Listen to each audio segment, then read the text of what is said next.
प्रभु यीशु मसीह के मधुर और मीठे नाम से आप सभी को जय मसीह की। आज परमेश्वर के वचन में आप सभी का स्वागत है। परमेश्वर पिता आज अपने वचनों के द्वारा आप सभी को बहुत आयत से आशीष को दे। पिता परमेश्वर आज अपने वचनों के द्वारा आपसे बोले और बातचीत करे। परमेश्वर के लोगों के चमकने का समय है, परमेश्वर बता रहा है।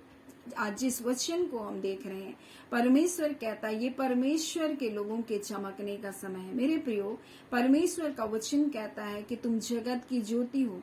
एक रोशनी कब चमकती है?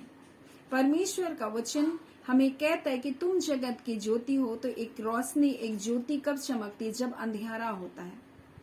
और कई बार जब हमारे जीवन में अंधियारा होता है, दुख और तकलीफ होती है, पीड़ाएं होती है, तो हम क्या करते हैं? हम बैठ जाते हैं, हम निराश हो जाते हैं, हम हताश हो जाते हैं, हम हार मानने लगते हैं। लेकिन परमेश्वर का वचन कहता है ये तुम्हारे चमकने का समय है, ये परमेश्वर के लोगों के चमकने का समय है। और इसलिए जब हम यशायाह 60 उसका 1 को पढ़ते हैं तो इस प्रकार से परमेश्वर का वचन कहता है उठ प्रकाशमान हो। परमेश्वर का वचन कहता है उठो और चमको। परमेश्वर बोलता है क्योंकि तेरा प्रकाश आ चुका है। आपका प्रकाश कौन है? आपका प्रकाश यीशु मसीह है। और यही वो सुसमाचार है जो हमको दिया गया है। ये वो सुसमाचार है, ये तेजोमय सुसमाचार है जो हमारे जीवन को प्रकाशित करता है और ये हमारे जीवन को चमकदार बनाता है। हमें पाप और बुराई से अलग एक पवित्रताई के जीवन को हमारे जीवन में देता है। मेरे प्रिय, परमेश्वर का वचन इसलिए कहता उठो और तुम चमको, उठो तुम प्रकाशमान हो, क्योंकि तेरा प्रकाश आ गया। और जब हम लोग यशायाह 59 के 20 से जब हम पढ़ते हैं तो इसी संदर्भ में परमेश्वर का वचन हमसे कहता है याकूब में जो अपने अपराधों से मन फिराते हैं। परमेश्वर का वचन कहता है जो मन को फिराते हैं, क्योंकि यीशु मसीह हमारे पापों की क्षमा बनकर आया। और जो अपने मन को फिराते हैं, अपने पापों की क्षमा को प्राप्त करते हैं, परमेश्वर के पुत्र यीशु मसीह पर विश्वास करते हैं, परमेश्वर जो वाचा बांधा है वो ये है कि मेरा आत्मा तुझ पर ठहरा है। परमेश्वर का वचन कहता है जो वाचा मैंने उनसे बांधी है वो यह है, मेरा आत्मा तुझ पर ठहरा है।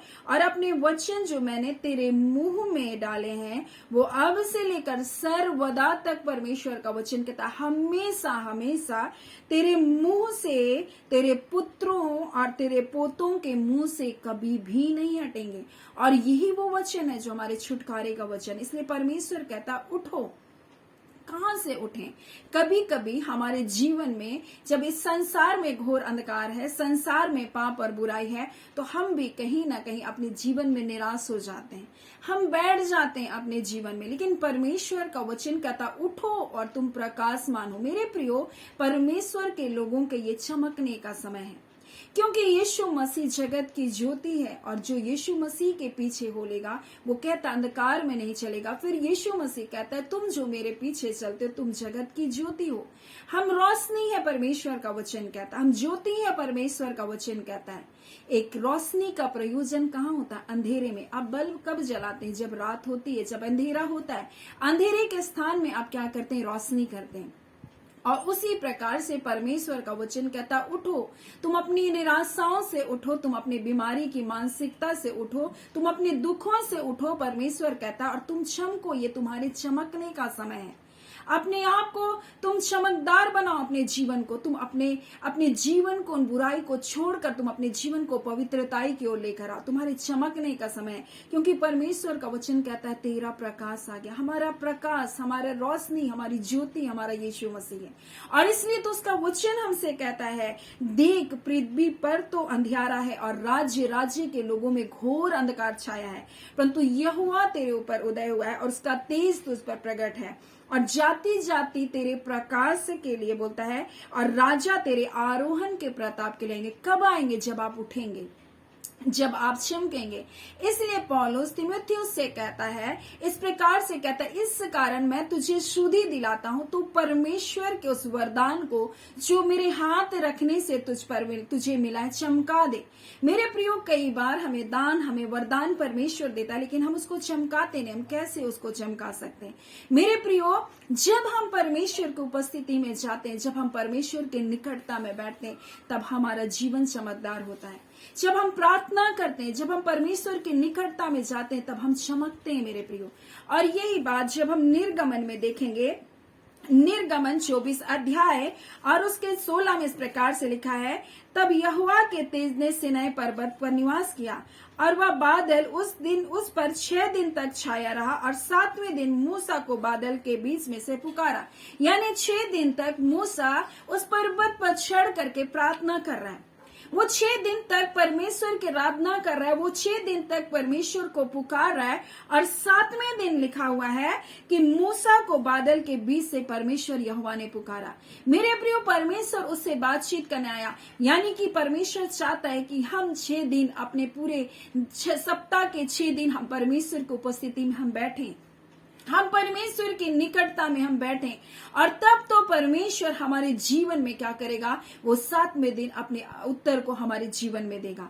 परमेश्वर हमें उन बातों का जवाब देगा। लेकिन कई बार हम 1 दिन बैठते हैं, 2 दिन बैठते हैं और 3 दिन बैठते हैं, उसके बाद हम क्या करते हैं, अपने जीवन में हार मान जाते हैं। मेरे प्रियो, परमेश्वर कहता उठो तुम प्रार्थना करने के लिए। और यीशु मसीह यही गेत्सेमनी बाग में अपने चेलों से कह रहा है कि उठो तुम प्रार्थना करो, क्यों सोते हो, जागृत हो, बुरा प्रार्थना करो कि तुम परीक्षा में ना पड़ो। मेरे प्रियो, कई बार हमारे जीवन में परीक्षाएं आने का कारण, उन परीक्षाओं में पढ़ने का कारण है कि हम प्रार्थना करने के लिए जागृत नहीं है।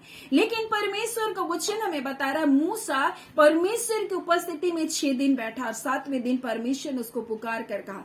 और जब हम निर्गमन और उसके हम लोग जब देखते हैं 34 अध्याय और उसके 29 में इस प्रकार से लिखा है, और जब मूसा साक्षी की दोनों पट्टियां हाथ में लिए हुए सिनै पर्वत से उतरा, तब यहोवा से बातें करने के कारण उसके चेहरे से किरणें निकल रही थी और वह तो नहीं जानता था कि उसके चेहरे से किरणें निकल रही। मेरे प्रियो, जब आप परमेश्वर की उपस्थिति में बैठेंगे, आप परमेश्वर के वचन से भरे जाएंगे। और जब आप परमेश्वर के वचन से भरे जाएंगे, जब आप निकलेंगे, तो संसार जो अंधकार भरा है, उस रोशनी को देकर, उस तेज को देकर आपके पास आएंगे। और यही बात यशायाह 60 में लिखा है, और जाति जाति तेरे पास प्रकाश और तेरे लिए राजा, बोलते तेरे आरोहण के प्रताप के लिए, बोलता है प्रताप की ओर आएंगे। मेरे प्रियो, राजा भी आपकी ओर आएंगे। क्योंकि आप परमेश्वर की उपस्थिति में बैठे। और परमेश्वर इसलिए कह रहा उठ। कई बार हम अपने जीवन में निराश होकर बैठ जाते हैं, और यही बात एलिया अपने जीवन में करा था। बड़े अद्भुत कार्य किया, वो प्रार्थना की और आकाश से आग गिरा। मेरे प्रियो, वो प्रार्थना की और अकाल समाप्त हो गया। परमेश्वर उसके जीवन में अद्भुत कार्य किया।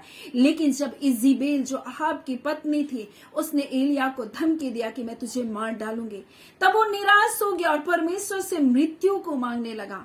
और वो 1 दिन की यात्रा करके झाव के पेड़ के तले बैठा और सो गया निराशा में। और तब परमेश्वर का दूत आकर उससे कहा उठ और खा। मेरे प्रियो, परमेश्वर का दूत बोल रहा उठ, और परमेश्वर आज आपसे कह रहा उठो अपने दुखों से, और परमेश्वर के वचन को तुम क्या करो, खाओ। ये जीवन की रोटी है और ये तुमको बल प्रदान करेगा।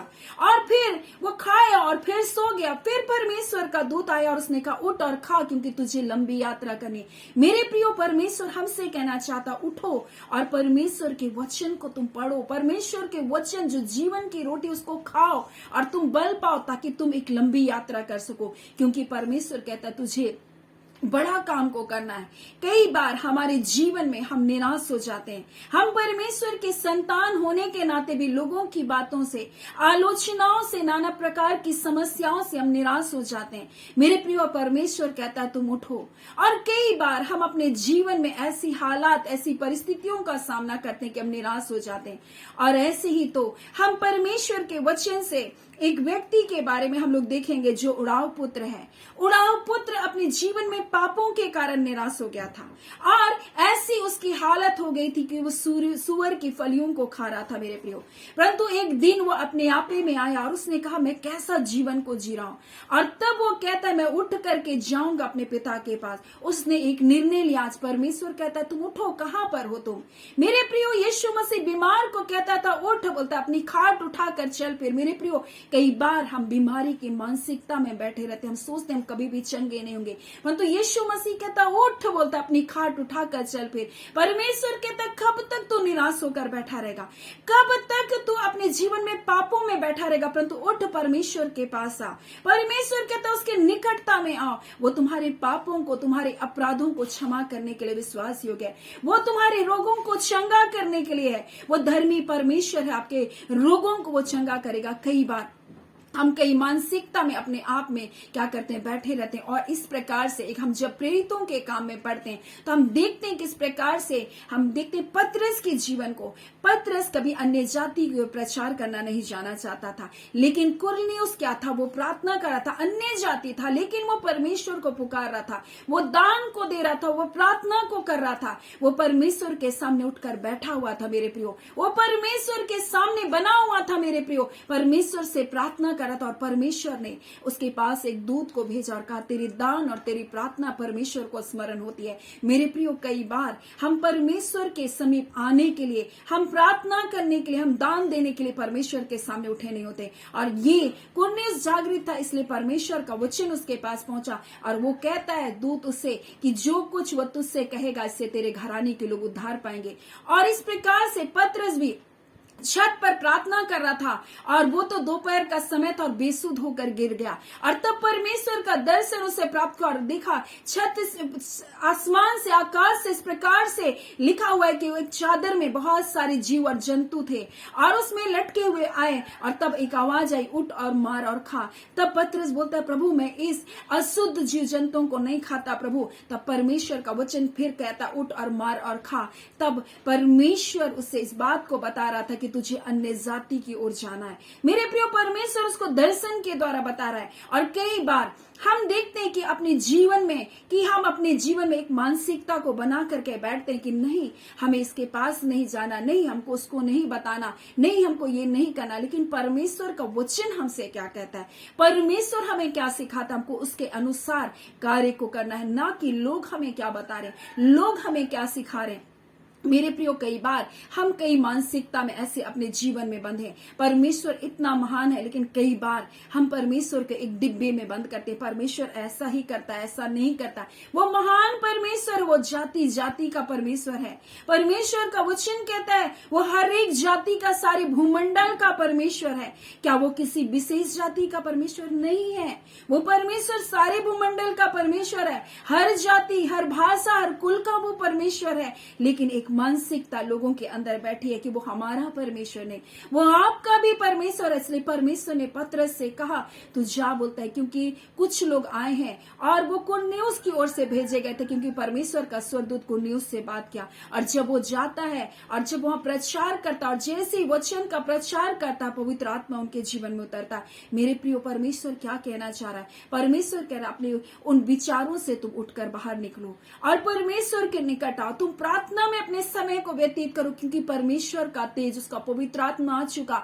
इसलिए पौलुस भी तीमुथियुस से कह रहा अपने वरदानों को तू चमका दे। जब हम परमेश्वर के कार्य को करना प्रारंभ करते हैं, जब हम अपने एक कदम को बढ़ाते हैं, परमेश्वर अपनी सहायता को हमारे जीवन में देता है। मेरे प्रियो जब हम अपने कदम को बाहर निकालते हैं, परमेश्वर अपनी मदद को हमारे जीवन में देता है। लेकिन कई बार हम सोचते हैं परमेश्वर ही करे, परमेश्वर ही करे। लेकिन अगर आपके सामने वो भोजन लाकर रखा, क्या आप उसे हाथ उठाकर खा भी नहीं सकते? कई बार परमेश्वर सब कुछ आपके लिए दे दिया, उसने अपना इकलौता बेटा दे दिया, उसने आपको उद्धार दे दिया, उसने अपनी धार्मिकता आपको दी, उसने आपको अपना आत्मा दे दिया, उसने अपना वचन आपको दे दिया, उसने अपनी सामर्थ आपको दे दिया, उसने अपना दान और वरदान आपको दे दिया। लेकिन फिर भी हम क्या करते हैं? बैठे रहते हैं। लेकिन परमेश्वर कहता उठो और चमको, तुम्हें चमकना होगा। परमेश्वर कहता है क्योंकि परमेश्वर का तेज तो तुम्हारे ऊपर है, परमेश्वर तुम्हारे जीवन में आ चुका है, उसका आत्मा तुम्हारे जीवन में है। लेकिन कई बार हम अपने जीवन में अविश्वास में जीते, क्योंकि शैतान आपको हमेशा अविश्वास में रखेगा,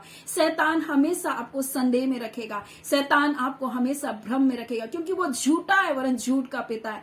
वो शक करता है, वो दोष लगाता है और इस प्रकार से वो आपको आपके जीवन में बंधनों में बांध कर रखना चाहता है। लेकिन मैं आपसे कहना चाहती हूँ आपको परमेश्वर ने अपने पुत्र यीशु मसीह की संगति में बुलाया, उसने आपको क्षमा कर दिया। कई बार आपके अंदर शैतान संदेह डालेगा, क्या परमेश्वर मुझको क्षमा किया, क्या मेरे पापों की क्षमा हो गई? मेरे प्रिय परमेश्वर जब आप उसके पास आते, अपने गुनाह अपनी गलती को मानते, वो आपके पापों को मिटा देता है। लेकिन शैतान बार बार आपको आपके पुराने पापों को दिखाएगा, बार बार आपको उन्हीं पुरानी मानसिकता की ओर लेकर जाएगा। लेकिन परमेश्वर का वचन कहता, उन मानसिकता से बाहर निकलो। और जिस प्रकार से पुत्र कहता, मैं उठकर पिता के पास जाऊंगा, यानी वो जानता था मैं पाप में गिर गया था, लेकिन अब मैं जाऊंगा। आज परमेश्वर कहता तुम उठो, बोलता है। परमेश्वर का तेज, परमेश्वर का प्रकाश आपके पास आ गया, उसका वचन का तेज आपके पास है, पवित्र आत्मा का तेज आज आपके पास है। और परमेश्वर का वचन कहता है ये वो तेज नहीं है, परंतु ये आत्मा का तेज है, ये बढ़ता जाएगा मेरे प्रियो, ये कम नहीं होगा। इसलिए पौलुस प्रेरित कहता है कि तीमुथियुस से तो अपने वरदानों को चमका, और जितना आप परमेश्वर की उपस्थिति में जाएंगे, जितना आप वचन को अपने जीवन में ग्रहण करेंगे, उतना परमेश्वर आपके जीवन को चमकदार बनाएगा और आपको लोगों के लिए प्रकाश बनाएगा। परमेश्वर का वचन कहता है तुम जगत की ज्योति हो। परमेश्वर नहीं कह रहा कि आप एक गांव की ज्योति, आप जगत की ज्योति हो। परमेश्वर का वचन यही कहता है कि जाति जाति तेरे प्रकाश पर के लिए और राजा तेरे आरोहण के प्रताप के लिए आएंगे। अपनी आंख उठाकर बोलता है, चारों ओर देख, बोलता है वे सब के सब इकट्ठे होकर के तेरे पास आ रहे हैं। और इसलिए तो परमेश्वर कह रहा है वो आ रहे हैं, तुम भी उठ जाओ, तुम भी तैयार हो जाओ, चमकाओ अपने आप को। लोग आएंगे आपके पास परमेश्वर को, उस तेज को देखकर, परमेश्वर के प्रकाश। क्योंकि संसार अंधकार से भरा है, संसार निराशाओं से भरा है, संसार मृत्यु से भरा है, संसार कष्टों से भरा है, लेकिन आपके पास शांति है, आपके पास आनंद है परमेश्वर का, आपके पास जय है परमेश्वर का। आज लोग उसी प्रकाश को देखकर, उसी रोशनी को देखकर आपके पास आएंगे। मेरे प्रियो, परमेश्वर का वचन आपसे कह रहा है कि आप उठें और चमके, क्योंकि परमेश्वर का वचन कहता है उसके लोग कब चमकदार होंगे, जब अंधेरा होगा। मेरे प्रियो, जब यूसुफ का समय कब आया, जब अकाल का समय आया, जब अकाल मिस्र देश में आने वाला था, तब परमेश्वर उसको उठाकर खड़ा किया और वो उसके चमकने का समय था। मेरे प्रियो, बेबीलोन में जब ये बंधुआई में गए थे, हो सकता था ये सोच रहे थे ये तो यहूदी लोग, हमारे लिए तो ये बंधुआई का समय, लेकिन ये बंधुआई उनके लिए चमकने का समय था। मेरे प्रियो, ये बीमारी आपके उठ के चमकने का समय, ये निराशा आपके उठ के चमकने का समय है। और मैं आपसे कहना चाहती हूँ, ये दुख जो, ये पीड़ाएं जो आपके जीवन में, ये आपके चमकने का समय है, क्योंकि रोशनी हमेशा अंधकार में चमकती है। आपके जीवन में कौन सा निराशा है, कौन सा अंधकार है, कौन सी ऐसी बुराई है, लेकिन आप उठें, ये आपके चमकने का समय है। मेरे प्रिय परमेश्वर आज इन वचनों के द्वारा आप सबके जीवन में बहुत आयत से आशीष को दे। आमीन। आइए हम प्रार्थना करेंगे। धन्यवाद देते हैं जीवते सच्चे सामर्थी मेरे अबा परमेश्वर, प्रभु यीशु मसीह के मधुर और मीठे नाम से रबांदा खाला आपके निकटता में आते हैं। खुदावन परमेश्वर, रिबांदा खाला रिखांदुरी अस्तोनुनबा, पिता आज अपने बच्चों से करे उठ जाओ रिबांदा खाला, चमको, क्योंकि आपके ऊपर परमेश्वर अपने तेज को प्रकट कर रहा है। आपका आत्मा इनके जीवन पर है पिता परमेश्वर, आपका सामर्थी आत्मा परमेश्वर पिता इनके जीवन पर है पिता। और खुदावन परमेश्वर प्रभु जी, देश पर तो अंधियार और राज्य राज्य पर घोर अंधकार छाया रहेगा, परंतु परमेश्वर का तेज इनके जीवन पर उदय होगा। प्रभु आपका वचन कहता है आज आपके वचन का तेज, आपके पवित्र आत्मा का तेज इनके जीवन पर है। खुदावन परमेश्वर, इसलिए आप कहते हैं उठो और तुम चमको रिबांदा खाला। पिता परमेश्वर, ये निराशा, ये बीमारी, ये दुख, ये तकलीफ, ये अपमान, ये लज्जा, ये ठट्टा, खुदावन यीशु के नाम से इनसे निकल कर ये चमकने पाए। खुदावन परमेश्वर, इन पर बैठे ना रहे, इन कर शोक ना मनाते रहे, इनके बारे में शिकायत ना करते रहे प्रभु जी। हाँ पिता परमेश्वर, वो कुंठाओं में ना पड़े रहे, ओ पिता परमेश्वर, उन दुखों में ना पड़े रहे, उन अपमान में ना पड़े रहे खुदावन परमेश्वर। परंतु आप कहते उठो और चमको। खुदावन परमेश्वर, अपनी शांति को अपने लोगों के जीवन में आपने दिया, अपने जय और छुटकारे की आत्मा से अपने लोगों को आपने भर दिया। ओ खुदावन, आपका पवित्र आत्मा एक एक हृदय को पिता से गड़ी स्पर्श करे। हर प्रकार के निर्बलता और दुर्बलता जिनकी आत्माओं में बंद कर रखा शत्रु ने, उन बंधनों को हम तोड़ते। हर बोझ जो पिता इनके हृदय पर है, हर बोझ जो इनके मस्तिष्क पर है, हर बोझ जो इनकी सोच पर है, आज यीशु के नाम से सारे बंधन टूट जाए। खुदावन परमेश्वर, यीशु के नाम से ये चंगे किए जाए। हर प्रकार के दर्द और पीड़ा, हर प्रकार की निर्बलता और दुर्बलता यीशु के नाम से इनके जीवन को छोड़कर जाने पाए। हर अंधकार की शक्तियों का इसी घर यीशु के नाम से इनके जीवन से निकलने का आदेश करते, इनके परिवार से हर प्रकार के बंधन टूटे, हर प्रकार के बंधन टूटे, हर प्रकार के तंत्र मंत्र के बंधन टूटे। हर प्रकार के बंधन बंधुआई की आत्मा इनके परिवारों को छोड़ करके जाए। पिता परमेश्वर, एक एक पैर परमेश्वर जो परमेश्वर दुर्बल हो गई बल पाने पाए, एक एक हाथ जो दुर्बल हो गए यीशु के नाम से बल को पाने पाए, एक एक परमेश्वर सर दर्द प्रभु जी, हाँ पिता परमेश्वर प्रभु जी, दर्द की आत्मा जो इनके सरों पर है, जो इनके पीठों पर, इनके पांव पर है प्रभु यीशु के नाम से जाता है। हर प्रकार का जो जलन इनके पांव पर होता है, हर प्रकार का जो सीने में जलन है यीशु के नाम से जाता रहे। खुदावन परमेश्वर प्रभु जी, जो बीमार है यीशु के नाम से चंगे किए जाए, जो शराब के वसने में यीशु नासरी के नाम से सिगड़ी और बंधन को हम तोड़ते हैं पवित्र आत्मा की सामर्थ के द्वारा। वो पिता शराब को हाथ न लगाने पाए आज के बाद। हाँ पिता, जब वो शराब को हाथ लगाए परमेश्वर, ओ पिता वो शराब उनके हाथों से छूट जाने पाए खुदावन यीशु के नाम से। रिबांदा खला आपका धन्यवाद देते हैं।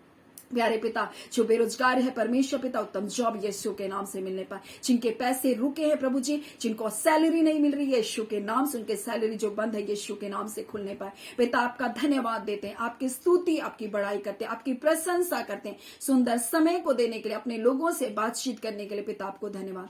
प्रार्थना हम यीशु के नाम से मांगते हैं। दया सुने, अनुग्रह से ग्रहण कर लीजिएगा। आमीन। परमेश्वर पिता आप सभी को बहुत आयत से आशीष को दे। आमीन।